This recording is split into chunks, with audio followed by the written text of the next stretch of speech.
এখন আমরা দেখব কিভাবে 5 ক্রমের ম্যাজিক বর্গ তৈরি করা যায়। তো দেখো, যে কোনো বিজোড় ক্রমের ম্যাজিক বর্গের জন্য সেটা 3 ক্রম হোক, 5 ক্রম হোক বা 7 ক্রম হোক, নিয়মটা একই। নিয়মটা কি?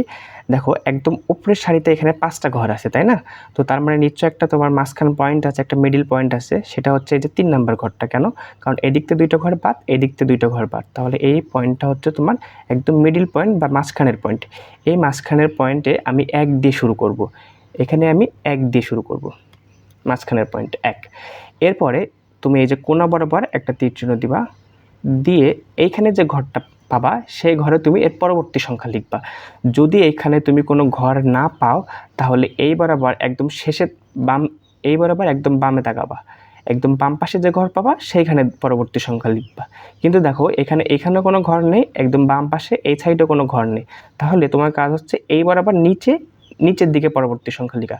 তো এই বরাবর নিচের দিকে হচ্ছে এই ঘরটা, তাহলে আমি এই ঘরে পরবর্তী সংখ্যা লিখব। জাস্ট এই নিয়মটুকু ফলো করলেই তুমি 5 ক্রমের ম্যাজিক বর্গ তৈরি করতে পারবা। তো দেখো, এখানে আমরা 2 লিখলাম, এরপর আবার আমি কোণা বরাবর দাগ দিব। তো কোণা বরাবর দাগ দিয়ে ঘর পাইলে আমি এখানে পরবর্তী সংখ্যা লিখব, তার মানে এখানে আমি লিখব 3। এরপর আবার আমি কোণা বরাবর দাগ দিব। দেখো, এখানে কোণা বরাবর এখানে কোনো ঘর নেই, কিন্তু কোণা বরাবর এই সাইডে একদম শেষ মাথায় এখানে কিন্তু ঘর আছে, তাই না? তাহলে এখানে আমি পরবর্তী সংখ্যা লিখব, এখানে আমি লিখব 4। এরপর আবার আমি কোণা বরাবর দাগ দিব, দিয়ে এখানে আমি লিখব 5। এখন দেখো, এখানে দেখো কোণা বরাবর দাগ দিয়ে এই ঘরটা ফিল আপ। যদি কোণা বরাবর দাগ দিয়ে ঘরটা ফিল আপ থাকে, তাহলে তার পরবর্তী সংখ্যা এটার নিচে লিখব, 6। এরপর আবার কোণা বরাবর দাগ, এখানে লিখলাম 7। এখানে আবার কোণা বরাবর দাগ, ঘর পাইছি, এখানে লিখলাম 8। এরপর আমি আবার কোণা বরাবর দাগ দেব, এখানে কোনো ঘর নেই, এবং তুমি দেখো এই পাশে বাম সাইডে এদিকে কোনো ঘর নেই। তাহলে তোমাকে একদম এই বরাবর একদম নিচের দিকে চলে আসতে হবে, এই বরাবর নিচের দিকে। এই ঘরে আমি লিখব 9। এরপর এই বরাবর কোণা বরাবর আবার দাগ দিব, এখানে কোনো ঘর নাই, তাহলে এই বরাবর একদম শেষে চলে যাব, এখানে লিখব আমি পরবর্তী সংখ্যা 10। এখন দেখো, কোণা বরাবর দাগ দিয়ে এই ঘরটা ফিল আপ। তাহলে এই ঘরটা যদি ফিল আপ হয়, তাহলে আমি তার পরবর্তী সংখ্যা লিখব 10-এর নিচে, তার মানে এখানে আমাকে লিখতে হবে 11। এরপর আবার কোণা বরাবর দাগ, এখানে আমি লিখব 12। আবার কোণা বরাবর দাগ, এখানে ঘর আছে, তাহলে এখানে 13। আবার কোণা বরাবর দাগ, এখানেও আমার ঘর আছে, তাহলে এখানে লিখব আমি 14। আবার এদিকে কোণা বরাবর দাগ, এখানে আমি লিখব 15। এরপর আবার আমি কোণা বরাবর দাগ। দেখো, এই কোণা বরাবর দাগ দেওয়ার পরে এখানে তোমার কোনো ঘর নাই, এই সাইডে বাম পাশেও কোনো ঘর নাই, এই সাইডের নিচের দিকে কোনো ঘর নাই। যদি এমন হয় যে উপরে নিচে বাম সাইডে কোথাও ঘর নাই, তাহলে এটার নিচে যা 16 পরবর্তী সংখ্যাটা আমি লিখব, তাহলে আমি এখানে লিখব 16। এরপর আবার কোণা বরাবর দাগ দিব। দেখো, এই সাইড এখানে কোনো ঘর নাই, কিন্তু এই বরাবর বাম সাইডে দেখো একটা ঘর আছে, তাই না? এই যে, তাহলে এখানে আমি এই বরাবর যে বাম সাইডে, এখানে আমি লিখব 17। এরপর আবার কোণা বরাবর দাগ, এখানে কোনো ঘর নাই, এদিকে কোনো ঘর নাই, কিন্তু এই বরাবর নিচের দিকে ঘর আছে, এই যে ফাঁকা ঘর আছে, তাহলে এই ফাঁকা ঘরে আমি লিখব 18। এরপর আবার কোণা বরাবর দাগ, এখানে আমি ফাঁকা ঘর পাইছি, তাহলে এখানে লিখব আমি 19। এরপর আবার কোণা বরাবর দাগ, এখানেও ফাঁকা ঘর আছে, তাহলে এখানে আমি লিখব 20। এরপর দেখো, আবার আমি এখানে কোণা বরাবর দাগ দিলাম, কিন্তু এখানে দেখো ঘরটা ফিল আপ, তাহলে ফিল আপ হলে বলছি যে এটার নিচে আমি পরবর্তী সংখ্যা লিখতে হবে, তার মানে এখানে আমার লিখতে হবে 21। আবার এখান থেকে কোণা বরাবর দাগ, এখানে ঘর ফাঁকা আছে, তাহলে এখানে 22।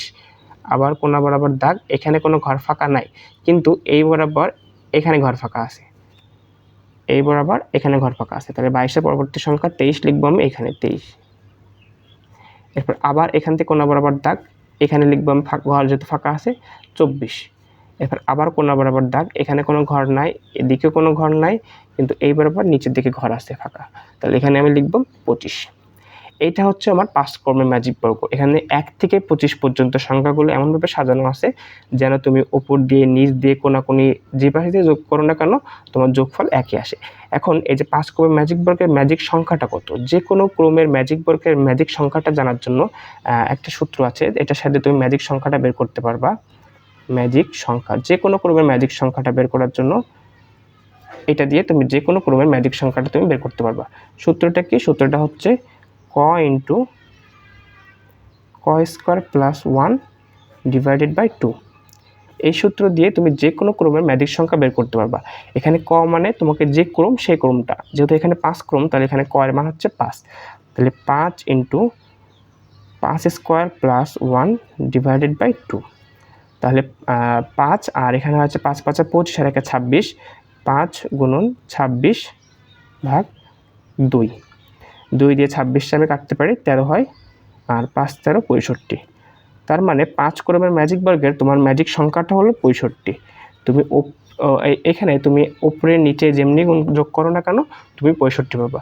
দেখো আমি তোমাকে দেখাই, এখানে দেখো 11 আর 18 29, 29 আর 25, 29 আর 25 হচ্ছে 54, 54 আর 2 56, 56 আর 9 65। আবার এদিকে দেখো 15 আর 16 31, 31 আর 22 53, 53 আর 3 56, 56 আর 9 65, এদিকে আমার 65।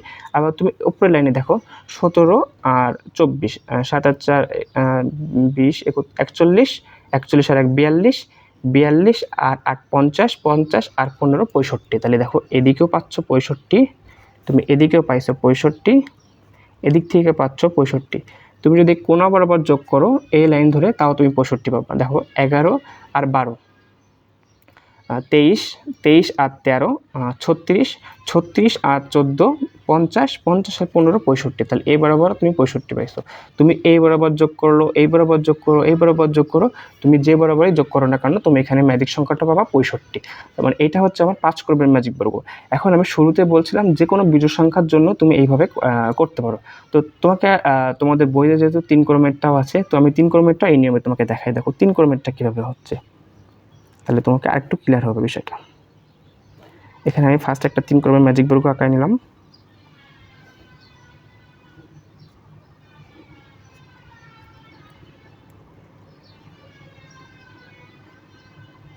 দেখো 3 ক্রমের ক্ষেত্রেও সেম। দেখো এখানে দেখো তোমার যেহেতু একটা মাঝখানের পয়েন্ট আছে, উপরে যদি 3টা ঘর প্রথম সারিতে, এখানে একটা মাঝখান পয়েন্ট আছে, এই মাঝখান পয়েন্টে আমি 1 দিয়ে শুরু করব।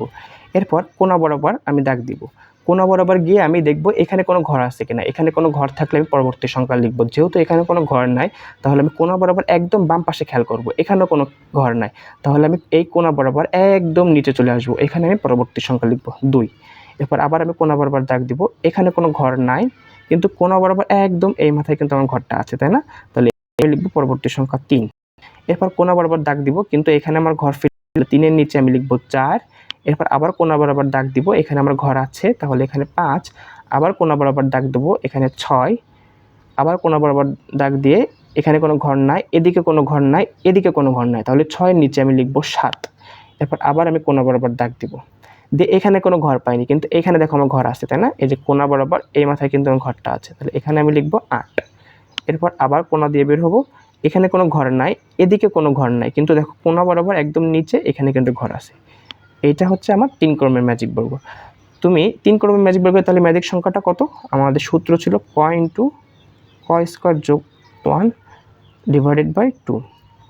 তাহলে কর মান এখানে 3, তাহলে 3 into 3 square plus 1 divided by 2, তাহলে হয় হচ্ছে 3 গুণন 3 3 9 আর 1 10 ডিভাইডেড বাই 2, 3 10 30, 30কে 2 দিয়ে ভাগ করলে 15। তাহলে 3 ক্রমের ম্যাজিক বর্গের ম্যাজিক সংখ্যাটা কিন্তু 15।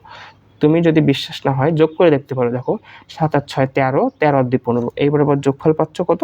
15। আবার দেখো 5 আর 1 6, 9 আর 6 15, এই বরাবর যোগফল 15। আবার দেখো 8 আর 3 11, 11 আর 4 15, এই বরাবর যোগফল 15। আবার এই বরাবর দেখো 8 আর 6 14 আর 1 15, 7 5 12 আর 3 15, তুমি যেই পাঁচটা যোগ করো না কেন, 5 আর 4 9, 9 আর 6 15, যে পাঁচটা যোগ করো না কেন তুমি ম্যাজিক সংখ্যাটা পাবা 15।